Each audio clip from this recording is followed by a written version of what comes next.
ए जी का हो बथेला का पार हमरी टी से करी हैया मोरे राजा जी कौनो लिया तो दवैया मोरे राजा जी।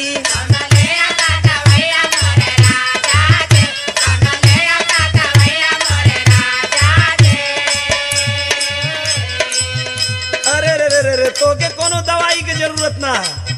तुम्हार बीमारी का तो के पता है 8 बजे टूटे रोज तोहारी वो भैया हमारी रानी हो कहे ना बत्ती करही अइया मोरी रानी हो।